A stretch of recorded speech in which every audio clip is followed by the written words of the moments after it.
evening. This is Frankly Speaking Live with your host, Frank Holzhauser, and my co-host, David Kanyuk. Called you last night, and I kind of was mentioning that we might have to think on our feet this afternoon, which may be hard for some of us. Oh, darn. Darn. But potentially Carolyn was going to come in and again and join us this week, but she apparently has some other plans. But unless she's here and she's invisible. This is true. But we had kind of a preliminary idea for the show, and then a plan B if she didn't show up. So it's plan B. Woo! Not the abortion pill. Yeah.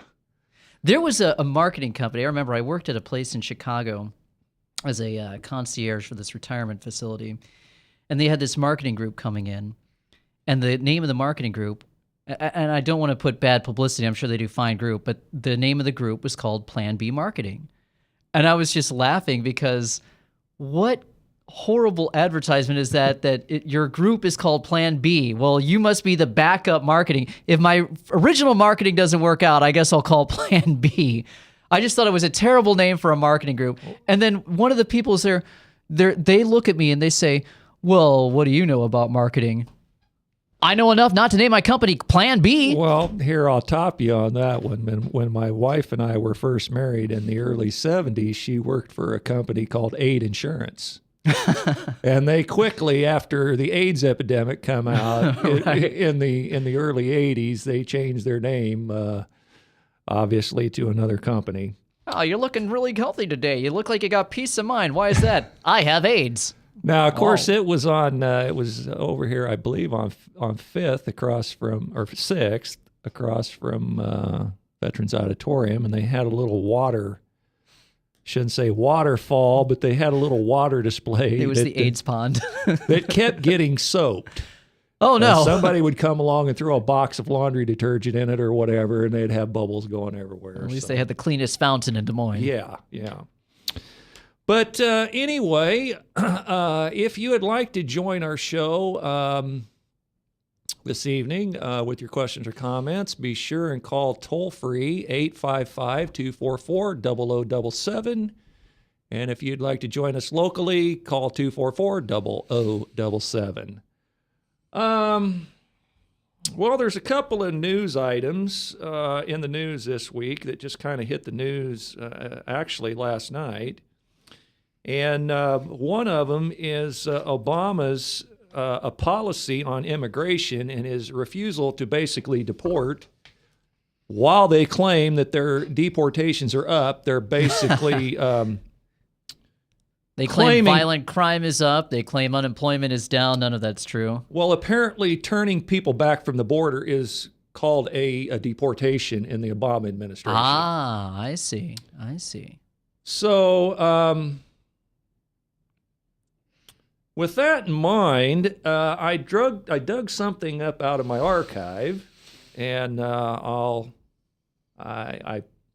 I probably posted this on Facebook, but I'm not sure if I have or not. But this is a couple years old, but I think it always bears repeating. I think everyone would agree that bank robbery is a crime, but I have a new line of defense for the criminal.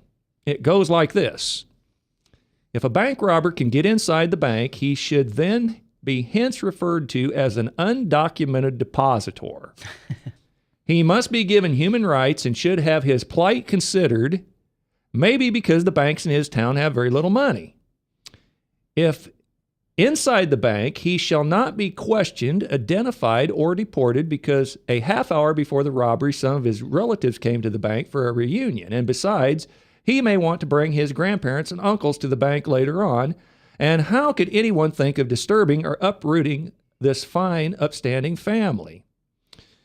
Instead, send the robber to the longest teller's line in the bank so he can then pay a fine with the stolen loot, plus an added benefit to the banking industry is this fellow plans to open a checking and savings account in the same bank where he will deposit the ill-gotten loot back into the system. So you see, it's really a win-win for all parties involved. If a lawyer made this argument for a defendant, he would be laughed out of court of law. But this is basically the same plea that liberals make every time an illegal crosses the border into this country. Just in the event some bleeding heart may say that the illegals crossing our borders, unlike the bank robber, are of no threat to us because they aren't doing anything with a gun. Well, let's consider the DUIs, driving without identification or insurance, and the possible contagious disease they may carry and put society at risk. P.S. Just in case any of these robbers would be too poor or downtrodden to have a car and might just have to walk to their heist, water, food, shelter, and first aid stations shall be periodically set up along the way to the robbery because we wouldn't want anyone to suffer uncomfort or perish in the pursuit of their plunder. Well, there you go. What was the point that I wanted to raise here? Yeah, Obama is definitely ignoring all the laws on the books about immigration. He's ruling by executive fiat, by forcing police officers to ignore the laws, which of course is illegal for him to rule by executive fiat. The problem with amnesty, and I understand the whole desire to seek out a better life, to join the so-called American dream, as you put it. We've had immigration all throughout this country. The thing is, the difference between the immigration that we had previously and the immigration, the de facto granting of citizenship that we have right now, is that the immigration that we had previously, people were coming to this country to become Americans. They wanted to become part of this nation. Yes, they were seeking out a different life and everything, but they wanted to become that thing that is uniquely American, capture part of the American spirit. These people went through the naturalization process. They gave up their allegiances to their previous countries, the old country, we used to put it. The thing about amnesty is we have people who are just sneaking in here just to get by. Then suddenly they're declared American citizens. They have no loyalty to the United States. They have no real concept, not saying that they're stupid, but they have no concept of what it is to be an American. They're just an American in name only. They're not an American in spirit and in action. Their loyalties still lie to their old country. I've heard the liberal argument now where immigration, we're all supposed to be considered less of a melting pot and more of a fruit salad is what they call it. And the problem is that with a fruit salad, you can break a fruit salad down. So you got your watermelon, you got your grapes, you got your cantaloupe. If you pull those individual pieces out, you still got watermelon and grapes and cantaloupe and everything. Those are individual pieces on their own. And just because they're in a bowl, they're called a salad. The idea of the melting pot, which is what we had previously, is that you would take those individual pieces, you would melt them down, and a new item would be forged out of that melting pot. An American. Well, here's a couple of thoughts that I have on it and see what you think about it. There's only 90 million people in Mexico. Mm-hmm. How many of the 90 million should we let into the country? And we know from the experience of communist countries, they don't build fences to keep people out. Mm-hmm. They build fences to keep people in. So the fact, it tells me that this is Mexico's foreign policy, it's their fiscal policy, to deport their poor and downtrodden to the United States. Right, and then that drives down the middle class because then they start taking up the lower end jobs, and that starts driving down wages and starts eroding the middle class. So you have that huge effect on the economy. So if you think about this, 20 million people, 20 million illegals is actually going to turn into 40 million by the time they get all their friends and family and relatives in the country. Mm-hmm. So in essence, Mexico, who thinks that, that Texas, I suppose California is probably taken away from them illegally anyway. Like that's the first time that's ever happened in history, though. Well, if they could flood this country with enough illegals and those illegals multiply, pretty soon they own the country by default, don't have to fire a single shot. Right, and that's what Pat Buchanan has written about in a number of different books. I think the latest one was State of Emergency. That might have been back in 2010. He's done a number of different books about the immigration crisis that we have going on. So here's my idea, just a question. Do you think that we should annex Mexico and make it the 51st state of the United States? Would that be a better solution than the border situation? We could go in and police the drug cartel business, could police the flow of drugs, and there would be a heck of a lot smaller border to guard, between North America and South America. It would be a shorter border to guard than the 1,300-mile border we have to currently guard right now. No, that would not be the answer, because then you're just creating more of a burden. You've got this. You're pulling in 90 million people, most of whom are going to be a low-income people. Pulling in, I believe Mexico City is the second or third largest city in the entire world. So that's going to be, part of our flag. That's just not the answer. We would have access to their whatever resources they have, any intellectual resources or manpower resources or natural resources. We could flood money in to fix up the highways and the interstate systems. What money? We're broke already, well, though. I know, but we're being flooded and burdened with them now. The answer is enforcing the ideals of immigration that we had previously, enforcing the laws that we have on immigration. Stop with this ridiculous notion of anchor babies, which is absolutely idiotic. If somebody sneaks, the way the system works in this country now is if somebody sneaks over the border, 9 months pregnant, drops her kid in the U.S., that kid's a U.S. citizen. That's not what the Constitution says. The problem of it is the way I see it, neither side wants to solve the issue. The Democrats see 70% of the people coming across the border become Democratic voters eventually. The Republicans need the labor for big business. The Democrats want them for voters, and nobody seems to have any guts to actually solve the problem. There's plenty of labor for big business. There was just a story that was out by the Weekly Standard, I believe. I can pull that up during the break. 1 in 8 Americans from ages 23 to 54, I believe. I might have those ages a little bit off. But 1 in 8 of those Americans are without a job. They're looking for work. It's the highest that number has been since they started keeping records. Well, I've got another idea that I passed by another local talk show host not too long ago. And they tell us that the immigrants will do labor the American worker won't. Well, if this is true, let's have as a condition of unlimited not workman's comp, but unemployment benefits. How about we give unemployment benefits I won't say eternally, but let's extend the unemployment benefits. But part of that package is you got to go somewhere and pick the fruit.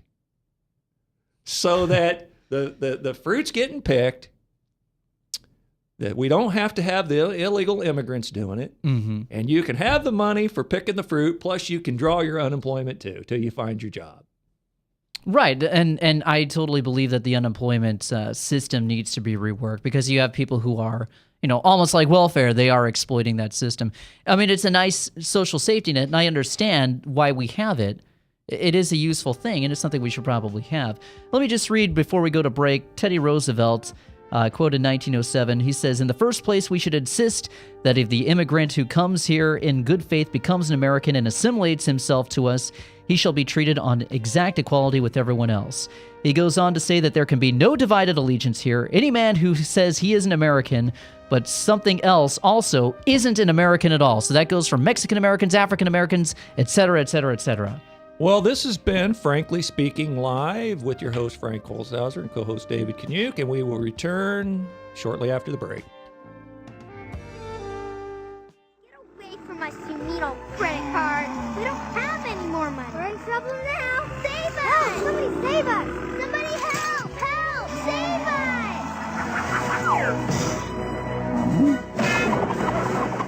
Hi, I'm Tom Coates from Consumer Credit of Des Moines.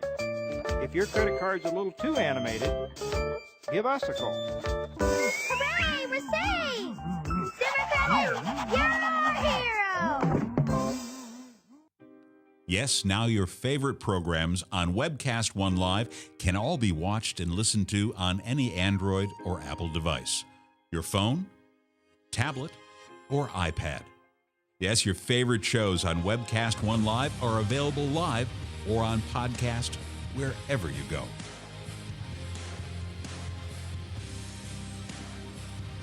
Let me introduce to you some of our great shows. Shalom!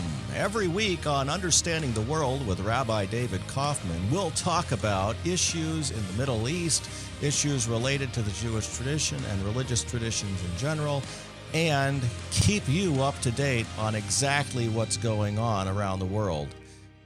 You may know some of the story, but you haven't heard all of the story until you've heard it on Understanding the World with Rabbi David Kaufman and our special guests we have on every week. Hey, this is Doc with Doc and Lefty. I want to tell you about our brand new time slot. It's from 6:30 to 7:30 p.m. It's on the same night, Tuesdays. We now follow Ed Fallon and the Fallon Forum on webcast1live.com. I want to tell you a little bit about our show. Our show is focused on local, state, and national, and sometimes international politics. We like to keep people updated and informed. We also have very interesting guests. So please join us every Tuesday from 6:30 to 7:30 p.m. on webcast1live.com. So when you want to watch your favorite Webcast One program, remember, there's an app for that.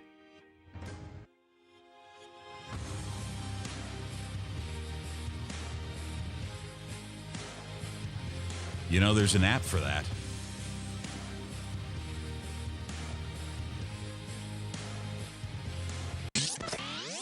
From the RE/MAX Real Estate Concept Studios, this is Webcast One Live. Hey, what's wrong?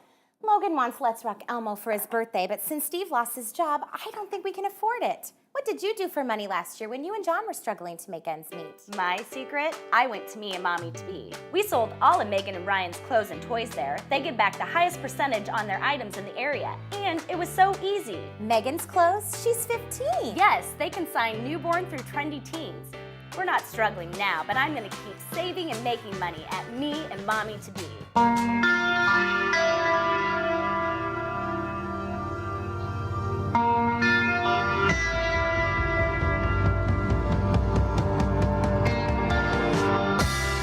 And we're back with Frankly Speaking Live. I'm your host, Frank Holzhauser, and my co-host, David Kaniuk.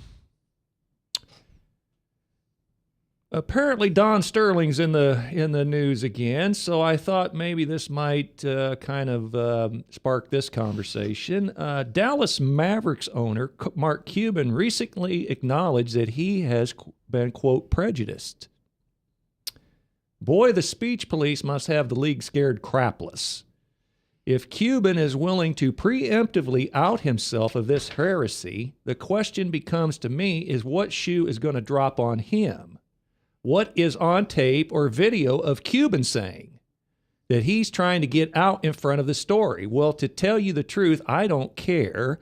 More important to me is stopping the speech police. Cuban is a buffoon. But apparently, maybe, just maybe, like Nixon, Sterling isn't going to go quietly, and maybe, just maybe, he has the goods on Cuban and other NBA owners of like mind, of course. Why is Cuban a buffoon? Well, I've always, and I don't really study Mark Cuban very well, but I mean, I've always thought he was, kind of down to earth and a normal dude. I think he's, from what I've seen of him, he's kind of a leftist, in my opinion, but that's just my opinion. I don't know about that. He was actually going to fund a theatrical release of the 9/11 documentary Loose Change, and then he got pressured behind the scenes, and he actually backed out of that. So that might be what he's referring to in that prejudice. Well, no, what he was referring to is that he made the statement somewhere that when he sees a black guy with a hoodie on, he will walk to the other side of the street. Much like Juan Williams made the mistake at NPR or on O'Reilly on Fox News of saying, and NPR got a hold of it, that he gets a little nervous when there's people on an airplane with Arab garb saying Allah Allah. Mm-hmm. And the largest shareholder of Fox News, who is a Saudi prince, didn't really care for that. So the point I was trying to make about Cuban, if you think he's a good guy, that's fine. I don't know. That was kind of a strong statement to say that he's a buffoon. Well, my point was, I don't care. The point about Cuban to me is irrelevant. What's relevant to me is the speech police are at it again. Well, the speech police have really come down here on Donald Sterling. Yeah, but just to finish the point, I think Cuban possibly is outing himself preemptively because maybe there's more to come. And so I'm just wondering if Don Sterling potentially knows some things like President Nixon knew about the prior presidents that Sterling may not go quiet into the night. Did you have some? Well, I was going to say this broke just today, where Don Sterling is going to be ruled mentally unfit, and that he cannot prevent the sale of the Los Angeles Clippers. USA Today was reporting that LA Clippers owner Don Sterling does not have the authority to stop a $2 billion sale of his team because he has been determined to be mentally unfit to make decisions related to the family trust. They say that the trust spells out provisions and procedures related to the mental capacity of the trustees, and Donald Sterling did not meet the standard in a determination by experts. Now, what panel of psychiatrists made this decision? Well, that's just it. We don't know. All that it says in the article is just that a panel of experts made this decision. So this guy is basically being convicted without a trial. Exactly. Was there an actual mental capacity test that he took? Was he even in the room when they declared him mentally unfit? Did they even meet with him? He's just being declared mentally unfit.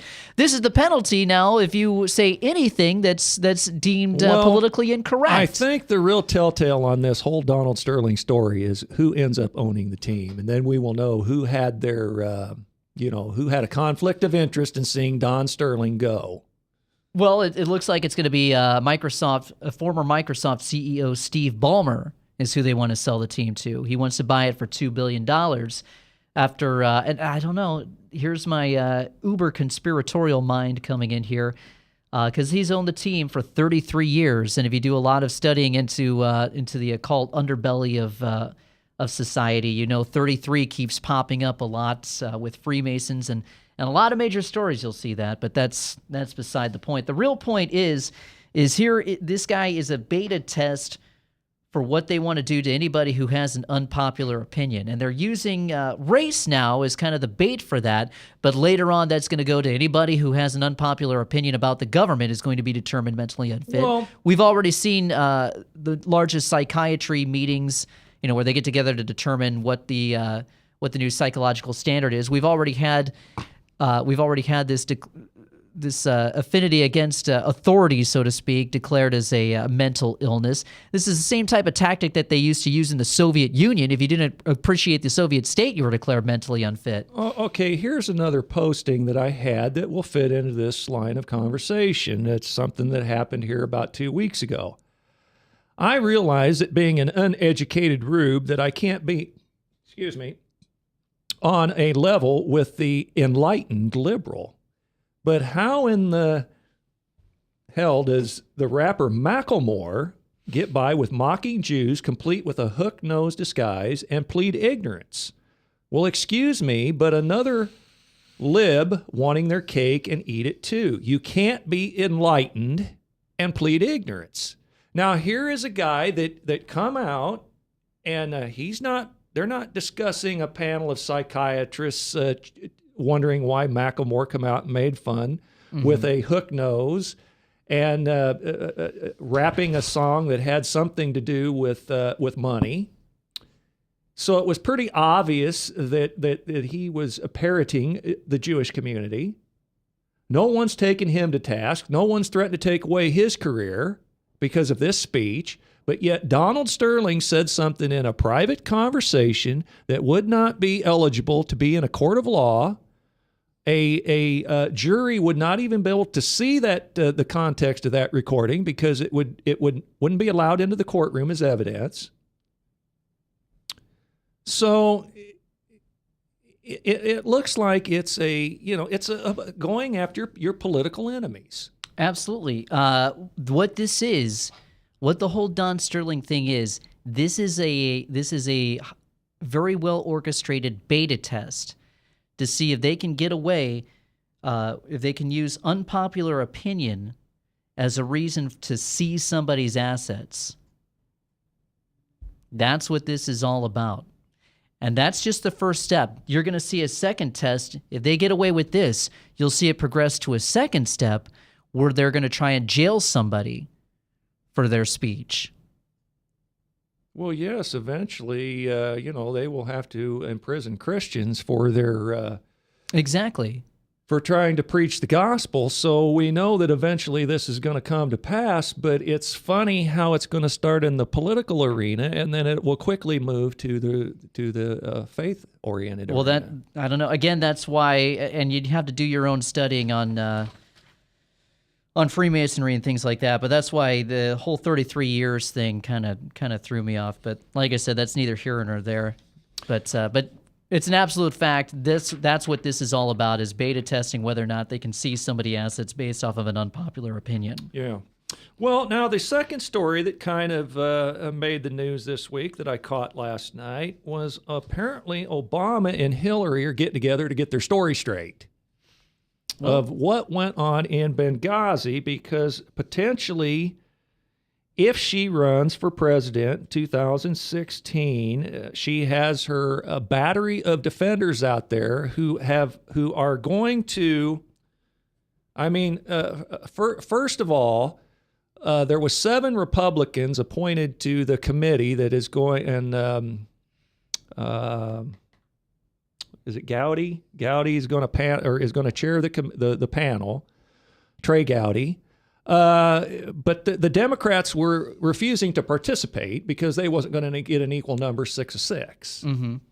Well, none of the committees work that way. But besides that, the Democrats finally did agree to participate in on the panel, but they're only doing so to keep the record straight and defend Hillary. That's basically their announced goal. They're not out to find any real facts. They're out to defend Hillary. So Obama and Hillary apparently got together to get their story together, and of course she has her own personal defenders who their stated mission is to protect her image and not let anything that comes out in this committee hearings to besmirch her credible record. Her incredible record of doing... What the heck did she do? Well, what did she do? Yeah, nobody can seem to figure that out. No, I think you're partially right. Part of this is about defending Hillary's reputation if it does get down to an election. I still say that it's not going to in 2016. Everything that Obama is setting up is being set up for that guy to stick around, but we've been over that before. So yeah, you're right. It's about setting things up to defend Hillary's reputation. And then on the Republican side, it's also about giving left cover, or I should say right cover, and on both sides are working to make sure that it's not exposed that this was not an embassy over in Libya. This was a CIA station which was running weapons to Al-Qaeda in Libya, and then eventually over to Al-Qaeda in Syria, who Obama is announcing that he is going to fund. They're creating a $5 billion fund to fund Al-Qaeda across the globe right now in the name of anti-terrorism. Let me pull this up here. Yeah, this is from benswan.com. Obama foreign policy plan includes anti-terrorism fund and continued drone strikes. The article goes on to state he seeks to establish a $5 billion terrorism partnership fund, and that the White House said that they will train and equip other countries to fight terrorism. So what they're doing is they're expanding these jihadist fighters into other countries. That's what Boko Haram was all about. That's what the Free Syrian Army is all about, to knock off these so-called dictators. Assad isn't a great guy, but he's certainly going to be better than than anything that's going to be established if we let the Free Syrian Army have their way with Syria. Another story that was out this week was saying that the U.S. would train rebels to counter the CIA's al-Qaeda terrorists in Syria. Syrian Revolutionary Front admitted his moderate fighters conduct, this was Jamal Maroof, Jamal Maroof, leader of the Syrian Revolutionary Front, admitted that his moderate fighters conduct joint operations with Jabhat al-Nusra, the al-Qaeda proxy in Syria. Maroof told The Independent that he was instructed by his U.S., Saudi, and Qatari benefactors to work with al-Nusra terrorists who slaughter civilians and summarily execute Syrian soldiers. And I'll go ahead and add in burn down Christian churches and even crucify Christians over in Syria. So that's a long story about what Benghazi was all about and why you're not going to see the truth come out of these meetings. Yeah, I agree with that. It's all a dog and pony show, even from the Republicans. I mean, you're telling me that John Boehner is actually going to let anything of substance come out of these meetings? We're coming upon our top of the hour break, and this has been Frankly Speaking Live with your host, Frank Holzhauser, and co-host David Kaniuk.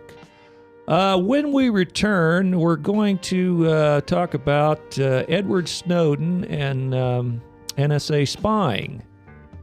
And I'm going to squeeze in a little story here about atheists needing a chaplain. I don't think I've mentioned that on this show so far, but when we return from the break, we will get into Edward Snowden.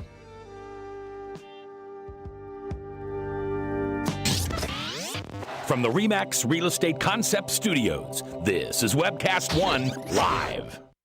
I'm Brian Leach, owner and general manager of Service Legends. I brought along a couple of the home comfort heroes. Hi, I'm Tammy Wells. I am Nick Wondershide. I am administrative manager. I am the senior technician from Service Legends. It seems like every good thing, when you feel it to the bone that it's good, there's a lot of hard work put behind it. I don't think that you can fake it and have it turn out good. You know, if we seem like, okay, that's just weird, it's just a furnace, why would you believe so deeply in a furnace? It's not just that, you know, we want to show the world that you can have good service. Yeah, I mean, it's gotta be, it's your home. You know, it's built into our daily trainings, it's built into our culture, that we're gonna do whatever it takes to have each client say they love us, period. That's why we spend all the hours in the training that we do. And if we guarantee it's gonna be a good experience for you, or else it's free, what type of work do you think we're gonna do? There is a guarantee. Temperature selection guarantee, fixed right or it's free guarantee, comfort guarantee, best value guarantee. All of these guarantees hold us accountable to ensuring that we exceed your expectations. And if for whatever reason we'd fail and we can't make it right, we guarantee all of those guarantees with a 100% money back guarantee. I mean, if you don't think that your technician can fix it right, are you gonna say that to a client? No. You don't have to worry about having a technician come to your house. We drug test, background check all of our team members. We put safe people in your home. Each and every one of our service techs, 400 hours a year in training. You tell it the minute they walk in the door. They know what they're doing, they've done their homework, and they actually truly care about what you want. Because at the end of the day, you're the person that makes sure I have a job. They're gonna be listening. They're gonna wanna know what your challenges are. Then they're gonna come and give you options, and you get to choose. If I'm there to help and I make it easy and painless, I did my job right that day. Well, when it comes to your comfort, safety, and your family, you know, you don't necessarily go buy the most expensive, but you get the most bang for your buck. Oh, it's worth it, because there's a lot of people that will find a way to get it to work right now and then leave and then come back, charge you again, and the cycle just repeats itself. So when I'm out there looking at the furnace, I want to find why it failed today. How can we change the part today with something that you're not going to have to worry about? Is it worth changing the part today? I mean, you can put a lot of money into a furnace. I can fix parts all day. There's good job security in that for me. But is it the right thing for you? I get a lot of the phone calls of after the technicians are there. They're just in awe. They're like, wow, you guys are great. I mean, I don't even know what to say. You guys are great. Everything you did was perfect. It was great. Keep going though, I like this. Just give us a try. I'm gonna take all the risk. I've got the time to make this right. I've got the support to make it right. Just check us out. And if you don't see the value in what we do, I mean, fixed right or it's free or 100% money back. Enough said.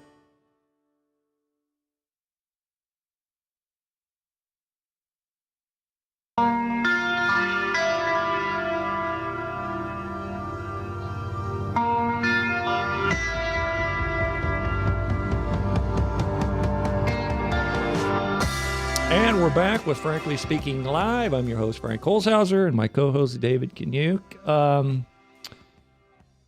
couple of weeks ago, they had a thing in the news that atheists in the military are in need of a chaplain. And I go, what? Now, let me get this straight. Why in the world do you need a chaplain? You got all the answers, unlike us uneducated rube Christians who use faith as an excuse to suspend critical thinking. You brainiacs don't need any guidance. You're going to live and die, and there isn't any afterlife, so live it up, fool, and don't look back or apologize for nothing. If there is no God, then you ain't got nothing to worry about. But if there is, all the counsel in the world won't save your sorry butt.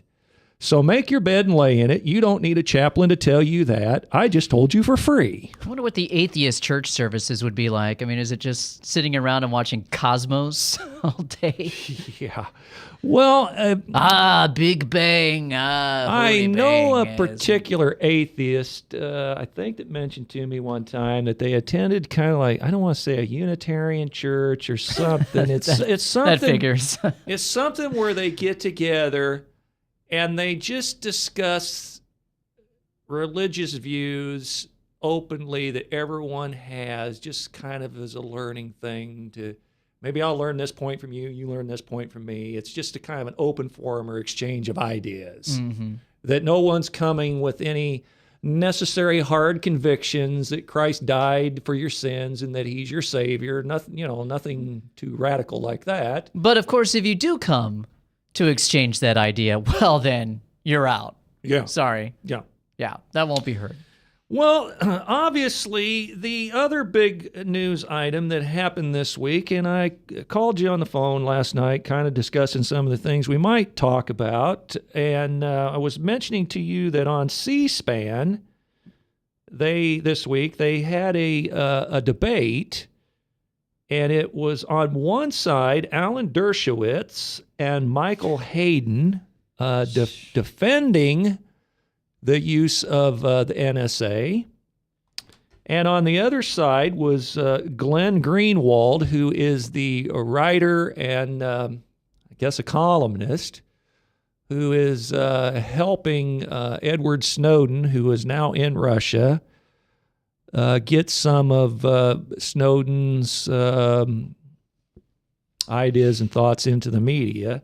The other person who was teamed up with Glenn Greenwald, I want to say his name was Alexei Johnson. I'm not sure, but never had heard of him before. He was a self-described political nerd, computer nerd. But basically, they had a survey of the people who come in, which side of the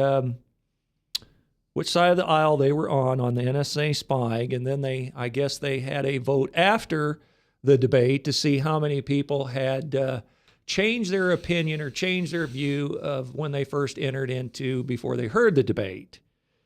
And obviously, one of my thoughts on Greenwald, whether you think that Edward Snowden is a hero or a patriot or a scoundrel and a rascal, I guess, in my opinion, in some ways, I kind of think both. But one thing that did bother me that Glenn Greenwald said on, I can't remember if it was CNN or MSNBC, but he was mentioning that not only did Snowden get away with a bunch of the NSA spying techniques and things that were available to him, but he also got away with a bunch of national security secrets that are just general things that the United States is involved in, maybe guarding the president. I don't know what it all pertained to. And you wouldn't trust the word of this known liar, this known criminal. No, this was Greenwald that was saying it. Oh, I'm sorry. I thought you were saying it was Hayden that was saying it. No. Okay, I apologize. This is Greenwald, who self-described on a show that Snowden made off with some national security secrets above and beyond what goes on in the NSA spying arena. Mm-hmm. That's what kind of bothered me, is why?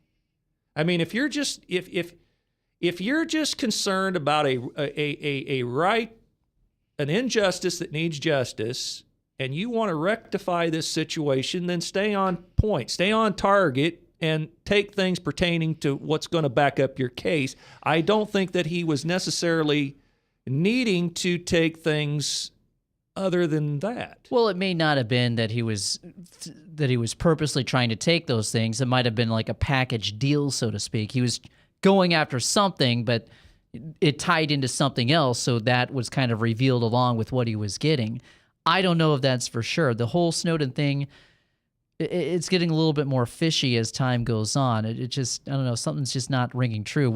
How is he able to get away with all of these secrets?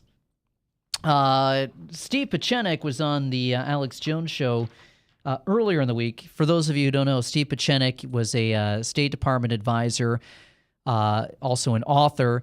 He's basically, he helped Tom Clancy write a number of his books, like Clear and Present Danger, Hunt for Red October. Steve Pieczenik is the guy that the character Jack Ryan was based off of. Are you talking about the 24-hour guy? The 24-hour guy. Well, explain to me Jack Jack Ryan. He, the hero of the Tom Clancy books and films, Clear and Present Danger, Hunt for Red October, that stuff. Anyway, Steve Pieczenik, he's high up muckety-muck, but he was on Snowden, and he thinks that Snowden is a national security, is a state asset, basically. He was saying that Snowden is very typical of what we in the intelligence community would want to do, and that is to create an avatar or an image of a person who may be a traitor or a whistleblower so that we allow the American public to play off either part of two figures that the intelligence community creates. Pieczenik said that the CIA and NSA create avatars like Snowden so that they can control the narrative. He also cast doubt on former Rand Corporation military analyst Daniel Ellsberg, who leaked the Pentagon Papers during the Vietnam War. According to Pieczenik, Ellsberg was a CIA operative under the State Department cover. He said that the CIA has nursed and initiated a lot of Ellsbergs. So I don't know. This whole thing, it could be kind of a double fake out in order to get the information, the concept out there that, yes, you are being watched constantly, and control kind of the damage that would be heaped on them if a real whistleblower came out. No, I don't know if these things are true or not. I'm putting the info out there because it's out there. Who's the Kiefer Sutherland character on the 24-hour? Jack Bauer. Okay, Jack Bauer. Yeah. I must have got that confused. Jack Ryan greater than Jack Bauer. Okay. Well, let me ask you this. Just to toss something out as a devil's advocate, I shouldn't use the word devil, but playing the advocate here. Before 9/11, we treated terrorism generally speaking, as a police action. Like someone robbed a Quick Trip, you go in, you get the evidence, you quarantine the area off, you get the evidence, and then you investigate, and you go out and you try to capture somebody responsible for the crime. Mm-hmm. Then George Bush took it to the level, well, maybe we ought to try to preempt some of this stuff, take the battle to them, not have the battle, have the battle on the battlefield of our choosing, not on the shores of the United States. So I wanted to focus on this preemption. Let's say that you're walking down your sidewalk, and you pass a couple of guys on the sidewalk that says, "Hey, we're going to hit the greenhouse tonight," and you just happen to be living on the only greenhouse on the street. Mm-hmm. Now, you're privy to a conversation. You overheard a conversation. You're not positively sure that it's about you, but is there a pretty good chance you're going to be sitting in your living room with the shotgun across your lap, awaiting potentially if something should happen? So, that's a defensive action. That's not a preemptive action. A preemptive action would be if he goes to those people's houses and shoots them and their family. well, that would be a preemptive action. I would say it was preemptive in that you became privy to something that you wouldn't normally be privy to, such as you could tie it into the NSA spying. That's happenstance. Here's the thing. You're talking about somebody who's taking a defensive action because they overheard a conversation. What the NSA is doing is actively listening in on conversations when they have absolutely no business doing so, in complete violation of the Fourth Amendment, setting up an absolute security totalitarian hell in America. Well, and then they're acting on information that they may illegally get. It was I can't remember. He was with Joseph Stalin, who said bring me the man and I will show you the crime. So basically that's saying if he gets enough time to dig into somebody, he'll be able to come up with something to charge him with. And that's what the NSA is doing. They're collecting all this data on there, so if somebody ever rises up and poses a challenge to the state, then they can go in and try and find that crime so they can quell that that challenge to their authority. Right. I mean, they want to sit on it before it breaks out into a full-blown rebellion. Right. And if you're of the mindset that that 9/11 was not carried out by a faction of the U.S. government, that 19 Muslims magically got past the greatest defenses in the entire known world, and were magically able to hit 3 buildings with airplanes. Even Edward Snowden in the NBC interview said that, well, we had enough intelligence to be able to stop it, but we didn't. Well, Hayden actually said they didn't have the ability. That all they could do back in the days, they couldn't have prevented 9/11, apparently, when it was going on, because they didn't have access to be able to get the number that these people were, I believe, calling in Florida or something. Bull Rourke. Condoleezza Rice presented a report to George W. Bush prior to 9/11. The title of that report was Bin Laden Determined to Strike in U.S.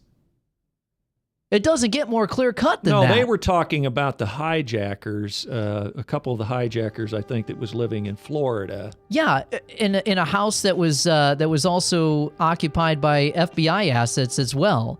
These people were being tailed. This was an entire intelligence operation. But that's neither here nor there. I mean, the point is that, well, I've got a good piece to read on that. Well, when we get back, this has been Frankly Speaking Live with your host, Frank Holzhauser, and co-host David Kaniuk. When we come back, we will pick up on the conversation that will continue on the spying aspect and Edward Snowden.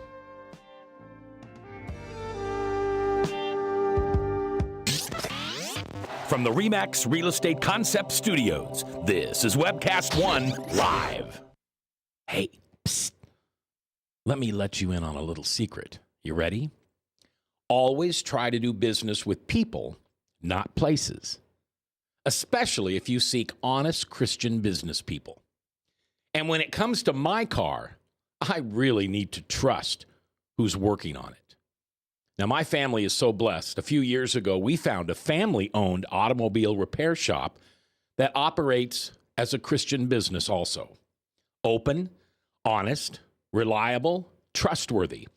It's AMCO on Hickman Road in front of Kmart, and it's a family-owned Christian operating business.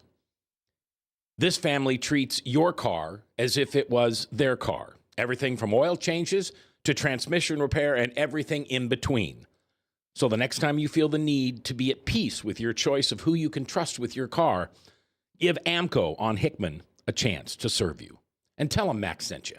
All across America, there are countless numbers of people struggling with addiction and other life-controlling issues. Probably someone you know and love. There is a way out. There is hope. Transformations Treatment Center in Delray Beach, Florida, has a unique approach to substance abuse treatment. Call now and ask about our Guaranteed Success program or log on to transformationstreatment.com. Transformations. Change your life. Change your relationships. Transform your world.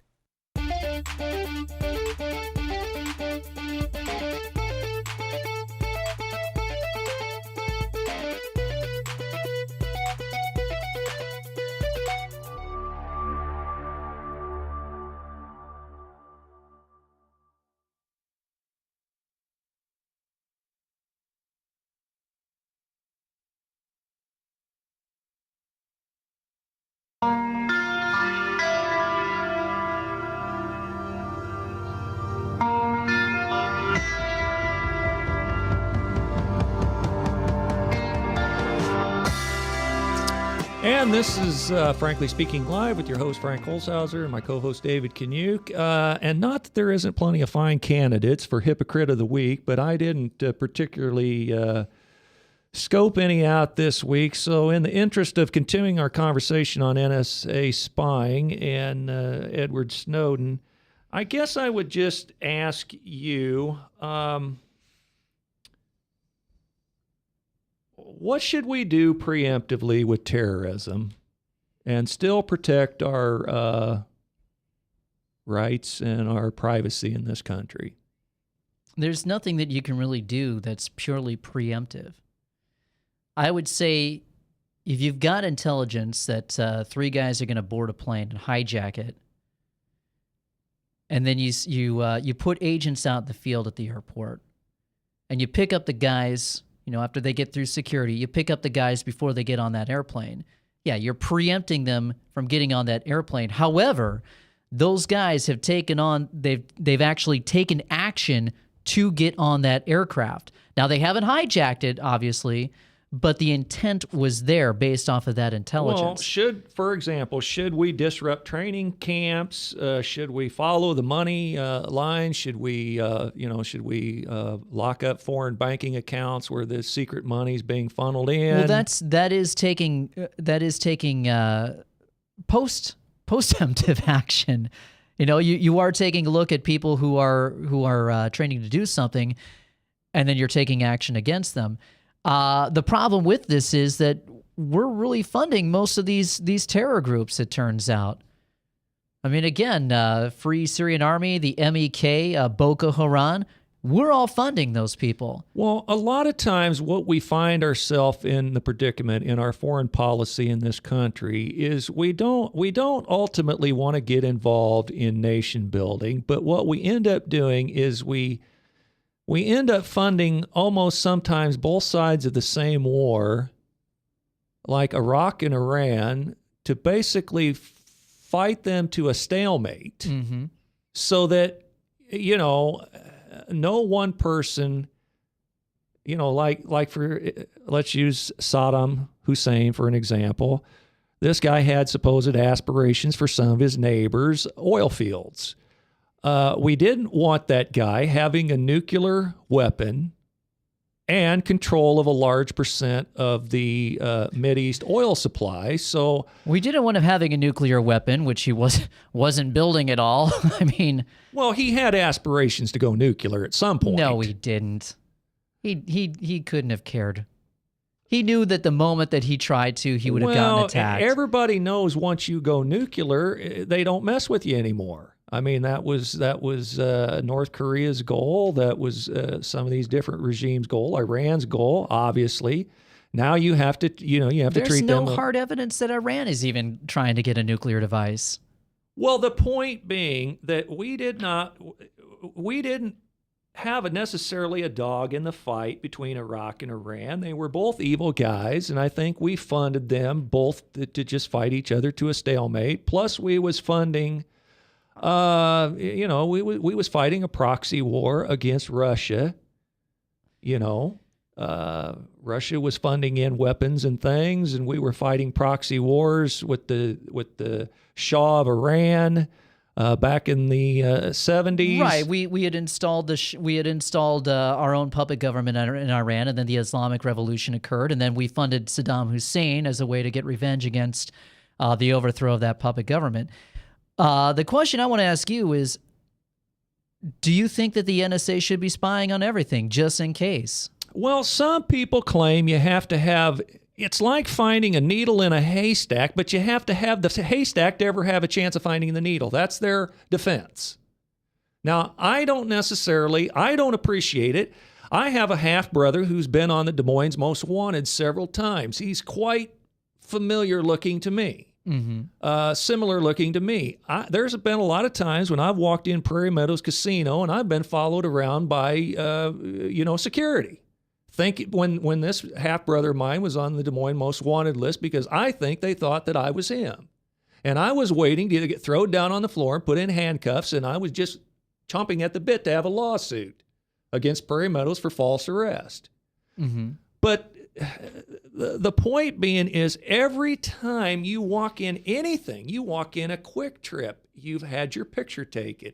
Now, they found many supposed child kidnappers and things where ultimately they have to stop in a Quick Trip for a bathroom break, gasoline, refreshments. Yeah, but they've already committed a crime and they're wanted for a crime. The kidnappers, rapists, et cetera, and then they're wanted for that crime. So when they do get picked up on that video surveillance, then you can take that action. What I'm talking about is, should they be listening in on people who are not suspected of a crime and just waiting there like a spider waiting in his trap in case you ever do run afoul? I'm a little bit like I was trying to describe Dershowitz to you. I find myself strange bedfellows with Alan Dershowitz because I don't agree with him much.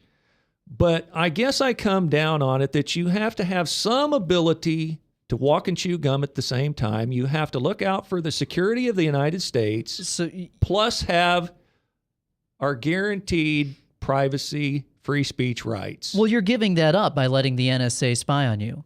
You have no free speech rights if you let the NSA spy on you. Because when you have a totalitarian dictator who's ready to throw Christians in the brink, then yeah, they've got all that info on you. The problem of it is, I've been I was born in 1957. I was born under the, I assume when J. Edgar Hoover was still around, and I potentially have been spied on my whole life. So nothing's new except the techniques and the ability to take it to another level. That doesn't make it right, though. But here's the problem. I wanted to mention one thing before our time runs out. A lot of young people voted Barack Obama into office because he promised this hope and change. But the one unpardonable sin that Barack Obama done to the young people voters was George Bush was spying on his citizens. Bill Clinton was spying on his citizens. But Barack Obama has put this spying program on steroids. And all these young people that voted for Obama is now finding out that the free school that they were promised is not free. The school loans, that they have to pay back. There's no jobs to get a job to pay the school loans back. And the worst of all worst crimes that Obama could have committed to the young person was spying on their cell phones. They just don't like that. Anybody who has grown up under the age of 30 has grown up in the high-tech communication age, and those young people just take exception to the fact that anybody would go snooping around and tromping in their... As they should. Well, I was always taught as a young man, if you don't want something to be known, don't write it and don't put it in paper. Now, there's a lot of things... Okay, so when Christianity is outlawed, I guess don't spread the gospel then. No, but what I'm saying don't go to church then.